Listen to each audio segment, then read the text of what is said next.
Hello বন্ধুরা, আমি আবার চলে এসেছি আজকে নতুন আরও একটি ভিডিও নিয়ে তোমাদের সামনে। চলো তাহলে দেখে নেওয়া যাক আজকের ভিডিওটিতে কী প্রশ্ন নিয়ে এসেছি। আজকের প্রশ্ন হলো আমাদের, খালি বালতি দেখার পর জল ভরা বালতি দেখলে কম গভীর মনে হয় কেন? ঠিক আছে, এই যে প্রশ্ন উত্তরটা, এর উত্তরটা কিভাবে লিখব? জলপূর্ণ বালতির তলদেশে থাকা যে কোনো বিন্দু থেকে আঘাত অপসারী রশ্মিগুচ্ছ জল থেকে বায়ুতে প্রতিসৃত হওয়ার সময় অবিলম্ব থেকে দূরে সরে যায়।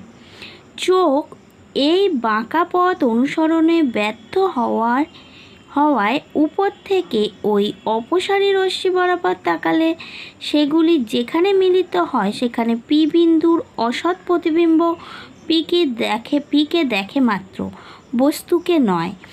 এই কারণে মনে হয় যেন বালতিটার গভীরতা কমে গেছে। কারণ এই খালি বালতির ভিতরের তলদেশে যদি একটি কয়েন রেখে বালতিকে জলপূর্ণ করা হয় এবং উপর থেকে দেখা হয়, দেখে মনে হয় যেন কয়েনটা কিছুটা উপরে উঠে এসেছে। এই একই কারণের জন্য ঘটনাটি ঘটে থাকে।